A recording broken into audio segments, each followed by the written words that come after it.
Hello, hello, hello, La Popular Agave Club members. Welcome to our last day of March, Agave Club virtual tasting. We are live. Last month we had some technical difficulties. We are live coming to you from Facebook, YouTube, and Instagram. So as always, if this is your first virtual tasting, just kind of a brief rundown of how this all works. If maybe you're a Whiskey Club member as well, you're familiar with this, but we're coming to you live on 3 different platforms: Facebook, YouTube, and Instagram. We will take some questions this evening. We got some great prizes to give away, and we're going to give away some prizes for the best questions of the night. So if you have questions about the Paladar pick this month, which is our Paladar Añejo pick, or maybe some questions about Arete from last month. We weren't able to do our virtual call last month due to some technical difficulties, but we've fixed those and we are back better than ever. So get your questions going. I will say that if you do ask a question via Instagram, we are unable to see those in the platform we use, but Facebook and YouTube are best for asking questions. So we're excited to learn all things Paladar. Just a few housekeeping things. Again, if you're new to the club, welcome. My name's Trevor. I run the La Popular beverage program and the La Popular Agave Spirits Club. So we are coming to you, I believe this is month 4 or 5, month four, I believe, of the La Popular Agave Spirits Club. And hopefully you've enjoyed it so far. If you're new, welcome. We operate the club in Claremont, Porter Ranch, and Roseville. So you must know our restaurants because you're a member. And friendly reminder, you get 15% off dining at both Eureka and La Popular, which are, sister restaurants and part of your membership. And so take advantage of that. Come down to see our and eat and drink and have a good time. And we do have La Popular Agave happy hours every third Thursday of the month when you can pick up your bottles, and that's from 5 to 7 p.m. where we offer discounted appetizers and you have an opportunity to meet other members of the club. So if you missed that this month, remember that's the third Thursday of every month from 5 to 7 p.m. and that's our Popular Agave Spirits Club happy hour. We are going to be tasting 2 spirits tonight. We have our pick from last month, which is our La Popular Agave Spirits Club hand-selected Reposado barrel. And then this month is our Paladar Añejo single barrel. Fun fact, which we'll get into in a minute. They're both made at Arete, but they're different. They have different productions, and they do vary. Obviously, there's the difference between being a Repo and an Añejo. So we'll get into all that. Do have a couple great prizes to give away tonight. So get your questions going, and we have 3 prizes tonight. We have a bottle of Paladar Exceptional Toasted Series, their French Revere Plus Plus. I'll let our esteemed guest kind of tell you more about that. And we also have an Arete 100% artisanal Suave Añejo bottle to give away as well. And then we also are going to be giving away a $100 La Popular gift card. So 3 great prizes. Get your comments going, and we look forward to giving away those prizes. Without further ado, I'd love to introduce our guest. If you are familiar or part of the Eureka Whiskey Club, his face may look familiar. We're joined tonight by Pete Nevenglowski, who is the CEO and co-founder of Drifter Spirits, and will tell us all things. Hey, what's up, Pete? All things about Paladar and some interesting facts about Arete as well. Is my internet, is it better? I know I was a little choppy. Cruising, man. You're rocking. Okay, hopefully I didn't jinx it. So, yeah, Pete, please introduce yourself to our Agave Club members and tell us who you are, what you do, and maybe give us a brief history on the Paladar brand. Sure. Yeah, good to be here. As mentioned, I head up Drifter Spirits, which includes Paladar. The first product of that range was and is Avoir Cachaça, which you're a big fan of, Trevor, which is Yes, awesome. I love it. appreciate that. And so the mission of Drifter is travel, discovery, telling stories of producers from around the world. We've got Agave Cachaça, we've got Paladar Tequila, we've got Svol Aquavit as well. So Scandinavian spirit, fun product, a lot of history there. And so that's kind of where we started. And also, I'm a co-founder of Rare Character, as you mentioned, which has been an awesome independent bottling project. So essentially just love spirits, celebrating them more broadly, high quality spirits made by good people who know how to make it. The Paladar project wasn't really a plan. So essentially, we got to know Lalo and the Orendine family, who make arete, because we shared an importer in Europe. So Avwa, shared importer, got to know them, had, some conversations. Is there a way to work together? Started the project up, kind of accelerated during the pandemic. We had a little bit more time to put some energy into it. And the concept is work with somebody who is very good at making tequila and makes it the right way. And we weren't really looking to get into it as much as we had the opportunity to work with somebody fucking legit, whose family has made it from the dawn of time, basically. And so the idea of Paladar is essentially from the, of the earth, from the family, right? So it's about the production, the agaves, which are sourced very close to the distillery at NAM 1109, which is in the town of Tequila. And our ethos is making it the old slow way. And we'll get into production a little bit. Doing kind of classic great stuff like Blanco and Repo, but also doing experimental things such as an Ambarana Destilado that we did, or the Toasted series, or other unique finishes. So saying like, hey, what happens if we did this still with the same quality production and slow methodology, but like with some experiments, right? And that's how we also got into the single barrel series, with custom artwork and unique things. I've got here a Spiegel World one. So they're a group in Las Vegas. They do the Absinthe show and Super Frico and some fun spots. And, we get the opportunity to play around a bit with that. So that's kind of how we got here. Launched it in, I guess, 21, but really 22 more. It's just been an exciting journey to kind of celebrate what's done by this amazing family, play around and experiment with things and show that off, and get to work with awesome people like you, man. So, obviously, you met the Orendine family, like you said, through your European importer. Can you give us just a brief history of the family and kind of their deep roots in tequila making? Yeah. I obviously know you don't work for Arete, but they both have close ties, considering they're both made at the same NAM. Maybe sure. Give us a little bit of history about the Orendine family. Yeah, no doubt. So, I'll do my best from my knowledge and working with them, right? But the Orendines are an original 4 tequila family. So Cuervo, Herradura, Sauza, Orendine, right? So El Llano, the distillery that is now in the town of Tequila, actually started production in the 1800s. So it doesn't get kind of more legacy than that, right? And they're the only independents of those groups, right? So all those other distilleries, are parts of conglomerates at this point.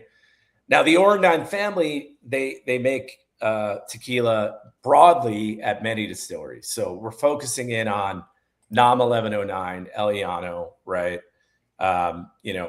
Alex and Eduardo Lalo, right? Their dads started this thing together, right? So in 1986, they kind of took control of El Llano, which again was first established, 1900. I thought it was in the 1800s, 1900. And they started making tequila there. They came up with their own brand. And they had a passion for, you'll notice the horse on the label, right? So they had a passion for the equestrian universe. And there's a nice story about, Arete, the name of the horse, with this awesome history. And so they landed there, right?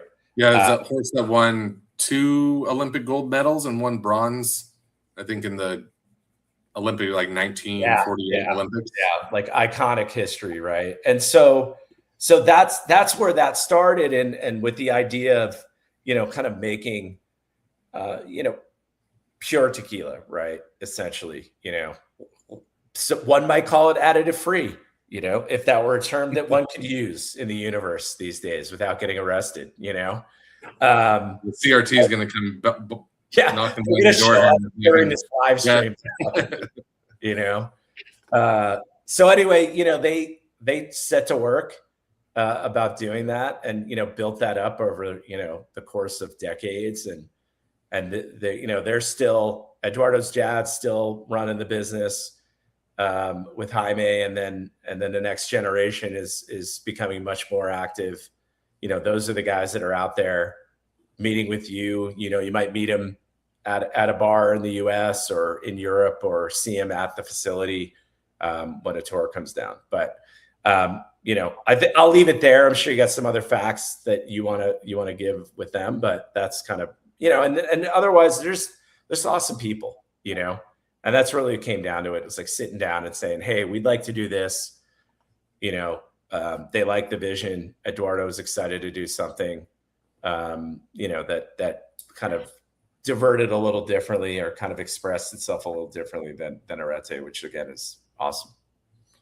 Awesome. And I absolutely have some more questions for you. Before we get into that, just a reminder, if you're joining us late from YouTube, Facebook, or Instagram, and you're a member of our Agave Spirits Club, we have some prizes we're giving away tonight. We're giving away a bottle of the Experimental Toasted Series from Paladar, and we're also giving away a bottle of the Arete Artisanal Suave Añejo and a $100 La Popular gift card. So those prizes will be given away for the best questions of the night.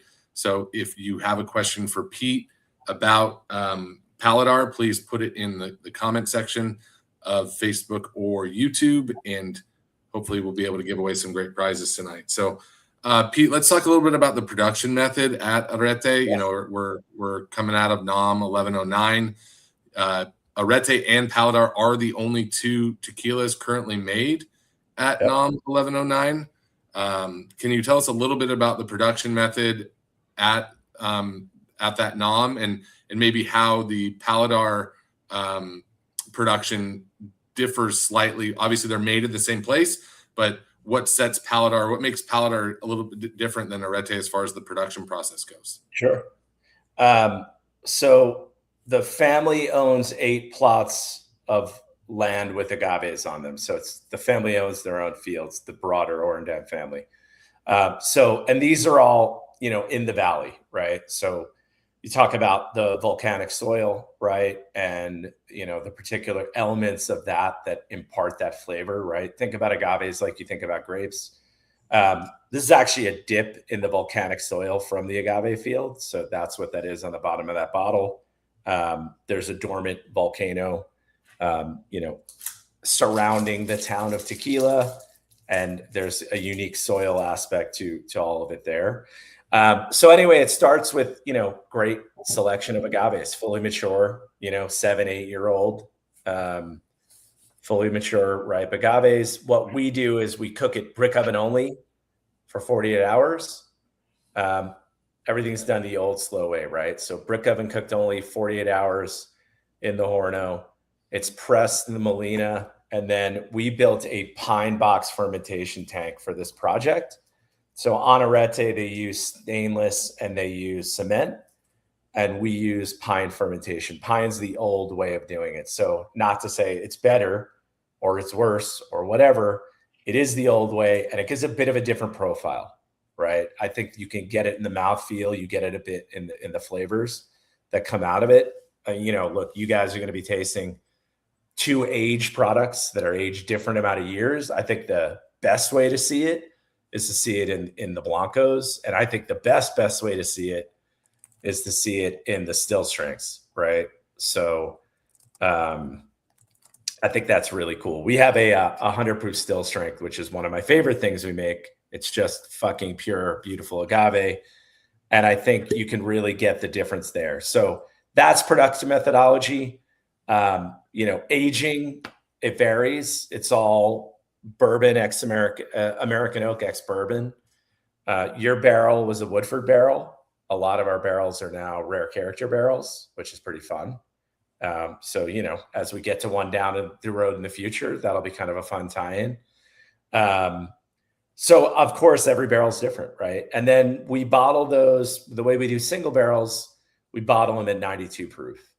So that's cast strength in this universe. And I think it's nice to have that little bit more expressiveness to that proof, right? So it's rare that you see many single barrels out there in the tequila category more broadly that are above 80 proof. And I think that's a nice add, more body, more texture. You think about the same thing when you take cast strength whiskey, right? You'll get some of those elements. Yeah. So both tequilas we're tasting tonight are 92 proof. Like Pete kind of said, that is higher than most, the average tequila is bottled at. In the US, most tequila that most people are familiar with is bottled at 80 proof. So we are 12 proof higher or 6% ABV higher. I think I mentioned this on a previous call, but if you go to Mexico, most of the stuff is bottled at 76 proof. That's why a lot of people will say, oh, the tequila is so much smoother in Mexico because it's less alcohol. But we're drinking obviously stronger here, 12 proof higher, 6% ABV higher. Can you tell us, you mentioned a little bit about the characteristics, and maybe this club is new, so we may have a lot of people that are getting into agave spirits for the first time. Can you talk to us about kind of some flavor profiles that are classic to an unaged tequila, and Sure. how to maybe potentially spot an additive-free tequila versus something that potentially may have additives in it with a Blanco unaged tequila? And then also maybe tell us a little bit about what the barrel does as far as imparting flavor and aroma. And then we can kind of segue that into tasting these tequilas and talking about those and their flavor. Cool. Yeah, no problem. I have a video, by the way. Do you want me to play a video, or is it boring in this setting? How long's the video? I don't think it's very long. Let's see. Yeah, if you can cue it up, I think that might be good. I think it might be cool,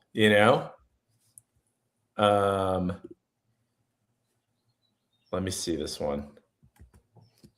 All right. While Pete pulls that up, I'm going to pour some of, obviously I put a little dent in the bottle already, but I'm going to pour some of the Arete, the Reposado. As always, you'll notice that all our bottles have some sort of sticker on them that signify it is a barrel pick. So on this one, you have the sticker on the side that says hand selected by La Popular Agave Spirits Club, and then it says single barrel. And then on here, it's on the label. It says La Popular Agave Spirits Club. And so that's how you know it's a single barrel. You can't get it anywhere else. It's unique to our club. And you're one of very few people to have bottles. So you got it queued up, Pete? I got it queued up. It's in this little thing here. If we can pump it live. I don't know how to do that on this. It's only a minute. It's in the studio. Laura, are you able to see it, or do we have to let Pete share his screen? Do you see that plus button? Oh, there we go.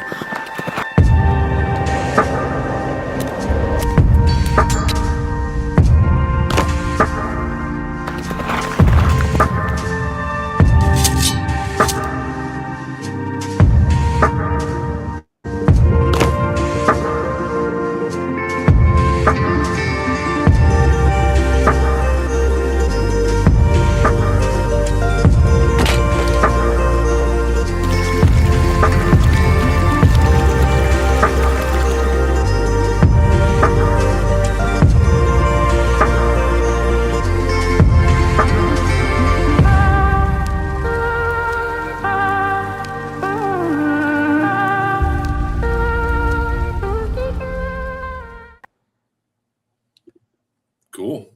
Pretty fun, right? Yeah. I haven't watched it. They couldn't get you to do the swirling. Should have done it. Yeah, I wasn't there, but that's Eduardo Ornstein Jr. Lalo. We talked about him. Anyway, you saw a lot of the pieces, right? Look, you got to see the agaves. You can sit here and listen to me talk about it, but you see what they are. They're huge. They take a long time to grow, right? You saw the brick oven, so you fill the oven, and then you slowly cook, steam. You get this beautiful roasted agave. Then you have the fermentation, two distillations by rule in tequila, right? And to go back to your questions, now that we made it through that, if you have a Blanco and it tastes like vanilla, it's fucking additives are in it. You know what I mean? Right? Like that's pretty much boom, you're there, right? I'll give you a funny anecdote. So you mentioned, and it is important that there's only two things made at NOM 1109, right? They're not just making a ton of shit for anybody. And there are places you can go and they make hundreds of things, right? They're basically like, you go to the tequila factory and you pick what you want to do. And I've heard of people coming in and you'll have like a checklist, right? For flavors you want and things, right? And one of the flavors that you can that you can add is tequila flavor, right? So that tells you basically what's happened. There's ways to produce tequila that essentially is like producing vodka. And then you're reintroducing flavor, right? So often additives are used to hide poor production or even to just kind of evoke actual tequila flavor. Now, what you should get is like beautiful agave, right? Like you're going to get hints of sweetness, but not overly sweet. You're going to get some vegetal elements, right? You might get some floral elements. It depends on the tequila. There's a kind of broad stroke feeling from people that valley tequilas, meaning made in the town of Tequila or around there, are more vegetal and earthy than Highland tequilas, which can be maybe a little more sweeter, more kind of sweet agave notes. That's not a universal either, right? But certainly like one, you really can't hide much in a Blanco without adding something, right? And two, when you really start getting like a sickly sweet element to it, when it's too smooth, it's probably that, right? And you're kind of covering up for something that was likely shortcuts in production at distillation. Yeah, and for me, it's I agree with you. If you're tasting obviously we're tasting a Repo and an Añejo here, so we are going to maybe get some vanilla characteristics, some caramel, some butterscotch, toasted oak. Sure. That's all coming from the barrel, but Yes. with the Blanco tequila, we shouldn't really get any of those characteristics. You may get a little bit of sweetness, but like Pete said, that's coming from the agave. For me, like black pepper is a big kind of note for a Blanco tequila. I get like grapefruit or citrus, lemon, lime, things like that. But all these vanillan characteristics are supposed to come from the barrel. So we shouldn't, with these tequilas we're tasting, I'm tasting the Repo right now. So on the nose on this, I am getting some of those citrus characteristics. But I'm also getting vanilla bean and caramel, and a little bit, obviously, of that agave sweetness. Yeah. So, I mean, to your point, you get a roundness out of aging, right? So Repo, you'll get a bit of barrel influence to a lot, depending on how long it's been in barrel. And Añejo, you're going to get more. If you're coming from whiskey, it's still significantly less, yes. Right? Even in an Añejo, even in an extra Añejo, maybe you're starting to verge on some of that, right? Now, when you talk about like the barrel influence, I mean, every barrel's different. That's the fun part about single barrels. That's what everybody really loves about comparing them and contrasting them and all these things. Proof is going to be an indicator. What was in the barrel is going to be an indicator. How many times has that barrel been used, right? So when you have a barrel that is a new, like just dumped whiskey barrel, versus a barrel that's been used 3 or 4 times, the first 1 or 2, you're going to get more influence from that, as opposed to over time, you'll get a bit less influence, right? So with Reposado, obviously we're, it's shorter aging time than the Añejo. We're in the cask from 2 months to a year. And then with Añejo, it's 1 to 3 years. So a lot of that color also is going to come from the aging as well as the flavor. So if you look at these two, it's definitely obvious, which one's the Repo and which one's the Añejo. So, if you have a Repo that's super dark in color, you may want to question the fact if there's any, coloring additives to it, or vanilla extract or things like that as well. So, but like I said, looking at these side by side, you can see the color difference just from the age statements of the barrel. This again, 2 months to a year. This is 1 to 3 years. Pete, I don't know if you know the exact. I think that was the 18-month Añejo. I think it was 18 months. So, a year and a half. And yes, certainly, particularly if you're getting something, it's, 2-month Repo, it's going to be very light barrel influence, and I think they're fun all the way through the spectrum, right? It's fun to see when you just get a little bit. It's fun when you get more, if it's well integrated. It's certainly a different philosophy than whiskey, where you're really trying to dominate the base spirit with the barrel. But I think it's great. I think it's awesome to be able to taste a Blanco to a Repo to an Añejo from the same company and see the progression of that over time as well. So speaking of barrel aging, can you tell us a little bit more about and we'll get into tasting both these a little bit more, but can you let us know more about one of the prizes we're giving away tonight, which is that experimental toasted series. And I wrote down the name of it, but the French Beer Plus. Can you tell us a little bit about that? Yeah, so it's cool that we're talking about barrel influence. So this is a project we did, a first of its kind toasted tequila, right? We actually did 3 of them, 3 different woods, 3 different toast points. We did a French medium, an American medium plus, and a French Riviere plus plus. Now, the first part is the wood, right? French oak is different than American oak, right? French oak tends to be a little softer, a little rounder. Some might call it elegant. It depends on what you're looking for, right? American oak is going to get you a lot closer to whiskey, right? Then we talk about the toast level. So toast points from the people we work with, they range from light to plus plus. Plus plus is maximum toast, right? Now, you can see, you talk about color. Basically what we did is we inserted toasted staves into this barrel, right? So this is a 9-month total age. And you can see the color difference between these two, for example, right, is pretty significant. Now, but at the same time, there's nothing added here, right? All we're doing is increasing surface area of the wood interaction, and introducing a certain profile out of that particular wood, right? So French Riviere is a seasoned iteration of French oak that has its own profile. So I would describe this as really complex and fun. It is unlike, I'd say, any tequila you can find out there. Nobody's done it before. It was an idea that came from somebody on the team, and we were like, fuck it, why not? Right? So we did a couple barrels to the country, put it out there. Response has been great. You still get the agave, but you're getting a lot of different layers, right? Yeah. Awesome. Well, that's one of the great prizes we're giving away tonight. So we've got a few questions coming through the chat. We'll get to those in just a few minutes here. I do just want to kind of quickly run down just taste these.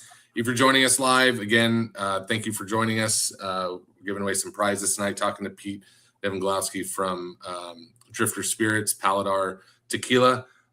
So we were just tasting the Arete. We'll get into the Paladar in a minute.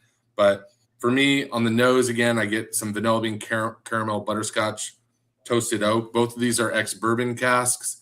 So, and then on the palate, up front, I get kind of the baking spices, cinnamon, some of that butterscotch, Werther Originals, but then that sweetness from the roasted agave definitely shines. Again, this is an aged tequila, but we're 2 months to a year. And then on the back end, I get this really nice bright limon kind of almost like tart cherry, which I like a lot. And then that cinnamon kind of lingers on afterwards, sticks around, and just a great tequila all around. So that was the Arete, which was February's pick, and then we'll get into the Paladar. So as Pete said, the Paladar, this is 18 months. I have one of these. Let's see if we can see it up here. Hold on. You said it was a Woodford cask, right, on this one? Yeah, check out that little mini Arete up there. Can you see Where? it? I don't see it now. Top right. Oh, shit. Hold on. Is it a small bottle? Yeah, it's a very, whatever. It's basically that, but it's a 375. I think they only did one of them. I found it in Arizona. So that's kind of cool. All right, back to you. Go ahead. No, you're good. So this is the Añejo tequila, obviously selected by La Popular. On the nose here, again, same, a little bit more pronounced, but we get vanilla bean, some nutmeg. I get a little bit of orange peel.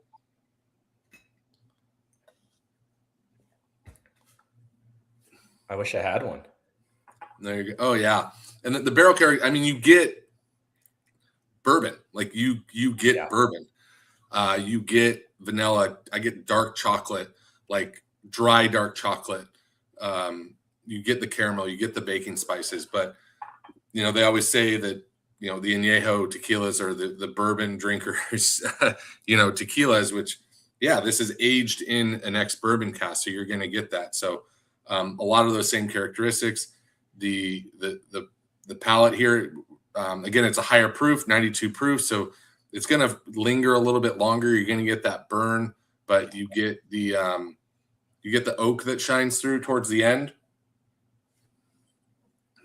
and then right up front, I get that agave. Then it kind of translates right back right into the vanilla, dark dry chocolate, and then a little bit of this kind of like soft pepper, which is nice.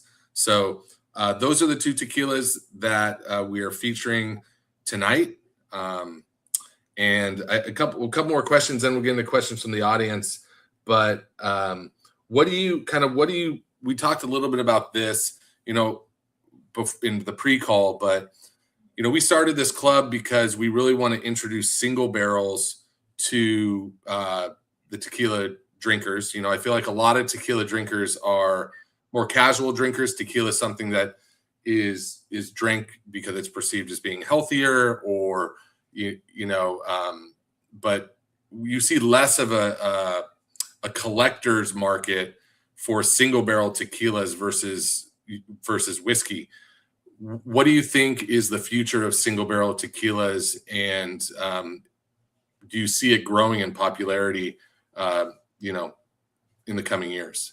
Yeah, totally. I mean, I do. I see a lot of the same behavior happening in tequila that I see in whiskey. I see this a lot in whiskey.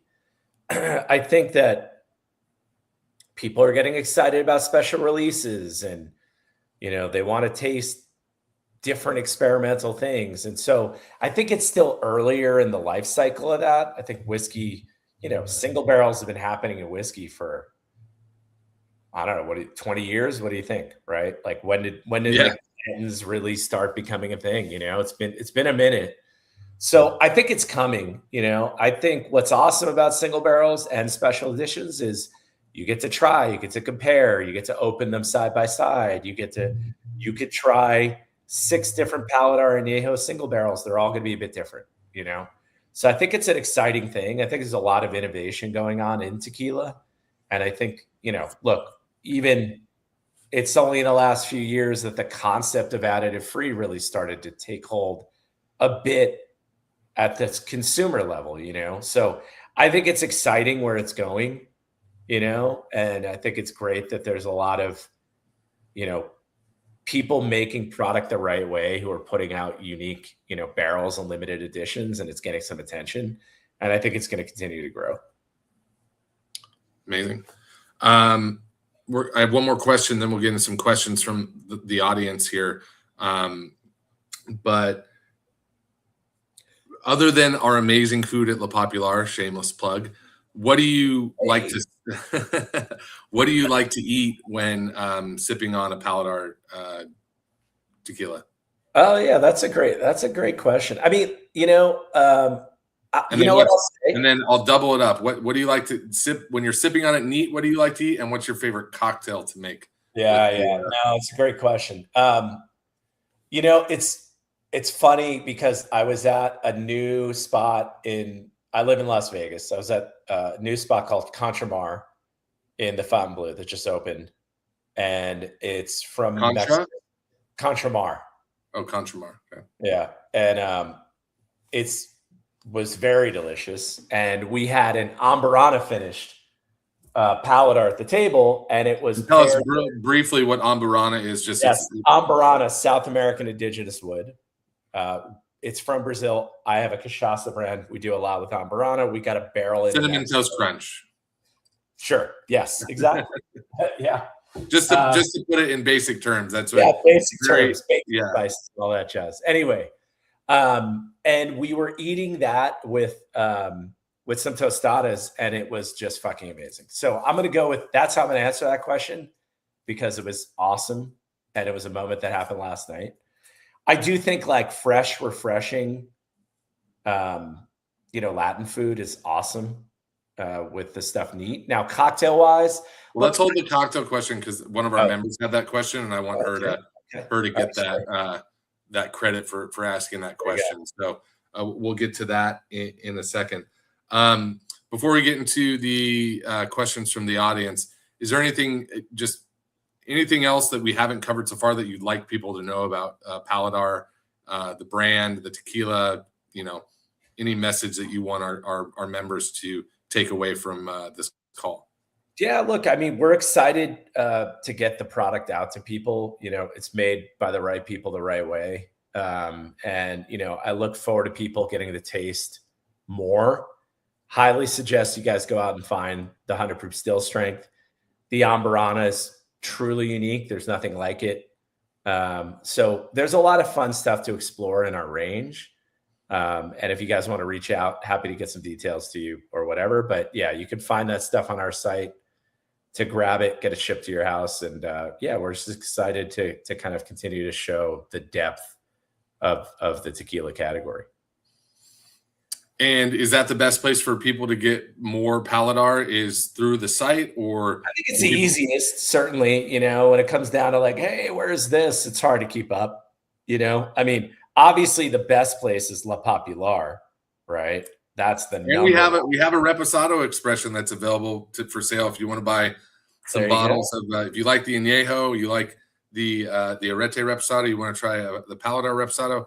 We have bottles of the Paladar Reposado available for sale as well at La Popular. But let's get into some questions from the audience and give some prizes away. So our first question comes from Alex Hamilton, who I believe is a member in Roseville. I could be wrong. Yes, Roseville member. So Alex, thank you for being a member. We appreciate you. Say hi to Joey and Alexis and over there in La Popular Roseville, our great management team there. So Alex wants to know, how do you keep the wood from overpowering the agave? Yeah, I mean, it's with aging anything, right? It's really all about the right moment, right? So, sometimes you want more wood integration versus less, but it's always about balance, The beauty of tequila is that, it's hard to really overdo a repo if you're doing it the right way. Añejo, certainly you get into the danger zone of overpowering, but that might be exactly what somebody wants, right? So I think it's more about taste and profile and balance. Where it really gets trickier is in finishing, right? So we've done a Tempranillo finish repo. We do the toasted, right? We do the Ambarana, and you could rapidly go into too much integration, lack of balance, and it's really all about just trying it repeatedly, just hands-on, pulling samples and deciding when it's right and bottling it upon that time. So I'm going to expand on Alex's question a little bit. Is there your preference? Do you feel like there is a limit after, once we get into, we're in añejo here, it's 1 to 3 years. This specific añejo is about 18 months, as you stated. After we get past 3 years, we move into an extra añejo. There's really no limit as an age statement after the 3 years. You can, there's 23-year-old, 25-year-old. For you personally, do you feel like there is a max year that you would not go past when it comes to aging tequila? You know what? I mean, maybe this is my whiskey feelings as well. Like, I don't think so, but because it's fun, why not? Like, I like to experience things, hyper age. I like to experience some introducing new flavors. That said, that hyper age tequila is like a very specific occasion, right? Mostly, I love drinking the still strength, or I love drinking the toasted because it's interesting, or whatever, or I just like a ripper repo. But sometimes you want, ripper repo. Sometimes you want something like that, right? Trademark. And so trademarked. I think it just depends. Like, to me, Tuesday night, you're having one pour, something with that much flavor, intensity, and depth could be really cool. But like, you're at dinner and you're having, a tostada with tuna, it's probably not the right pairing for that. You know what I mean? So maybe that's a cop-out answer, but I'd love to try it. I think it's fun. And like, sometimes something at that age is really well integrated and delicious, and sometimes it's cooked. And the only way to know is if you fucking do it, Unfortunately, that's it. I will say the ají tuna tostadas at La Popular are, there you go, one of my favorite things on the entire menu. And that with a reposado tequila, that might be my favorite, like, pairing at La Popular. Obviously I have a lot of favorites, but that is killer. If you have not had the ají tuna tostadas with a solid reposado, do it. Go get some arete and enjoy some ají tuna tostadas. My favorite. That's awesome. So a couple more questions from the audience. So Marcella Kearns, who I believe is also a member of Roseville. So 2 Roseville peeps showing up tonight. Thank you, Marcella, for being a member and showing up tonight. We appreciate it. She's the one that wants to know, what's your favorite cocktail? She said, would you prefer the Paladar for sipping or put in a cocktail? And then maybe just give us your favorite cocktail. I'm kind of adding. Yeah, I mean, on the añejo, I'd probably sip it. I mean, I'll sip all of them, to be honest with you. But if I were to do a cocktail with the añejo, I would do something stirred, right? Like, this could be a fun old fashioned, right? And I promise Pete didn't know this, but on the cards everyone got this month, añejo reserve old fashioned with Paladar, little bar spoon, 1/4 ounce of agave nectar, 2 dashes of the Angostura bitters, little orange peel, and you'll be just right. So Pete, we did not prepare that, I promise, but a great answer. Go ahead. I interrupted you. I'm sorry. No, that's it. I mean, that's all I got. You got the recipe. Boom. Magic. Yeah. Awesome. But I agree. I think something with this much complexity, you really want to drink in a cocktail where it shines. You can make a margarita with it, sure, and it'd be a great margarita, but you want the tequila to be the star. So I mean, even like a Manhattan with this would be phenomenal. Hell, make your paper plane with it. I think anything you would use bourbon in, you could sub in this, and I think you'd be in a good spot. I've been drinking, I've been on Boulevardiers lately. Like, I'm just like, I want everything aged in a Boulevardier. That's basically where I'm at. Hey, I don't hate it. Boulevardiers are great. Awesome. Okay, well, we have one more question of the night.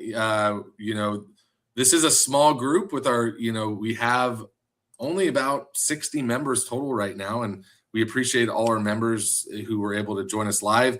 If you know fellow members and they're not here, tell them, give them a little bit of FOMO and to come in next time. We give away a lot of great prices. We talk to a lot of great people, and we are very appreciative of everyone being a member. And just thank you. So last question of the night. If you were, and I probably know the answer to this, but Raymond Macias, who is a member of Claremont, I think he said repping Claremont tonight. So Raymond, thank you for repping Claremont. But if you were to, on a desert island, you could take Paladar or Arete, what would you take? I mean, look, it's probably Paladar's my baby. Paladar's my baby, so I got to take it. But it doesn't exist without Arete. So it's kind of a circular question. You know what I mean? But yeah, that's a good one. All right. Well, Pete, thank you so much. Thank you to all our members that joined us live. Again, the club is still new. We're still growing this thing, and we're very appreciative of all our members. If you're enjoying the club, thank you. And tell your friends. Go take advantage of your discount at the restaurant. And I didn't mention this, but you do get priority seating.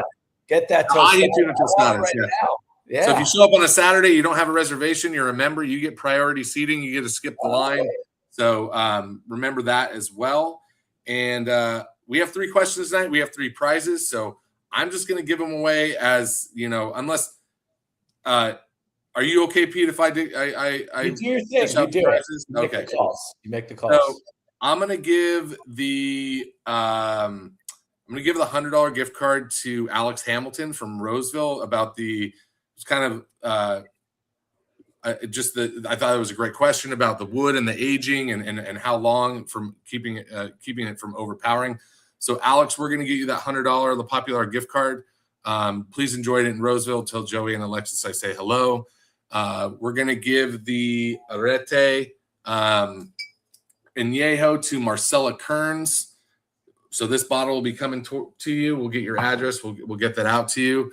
And then since Raymond Macias asked the question about what do you prefer on a desert island, and Pete obviously chose his baby Paladar, we're going to be getting Raymond that bottle of the Paladar Experimental Toasted Series French Revere Plus. That is a mouthful. I had to look at my notes again to remember the name, but that sounds absolutely amazing.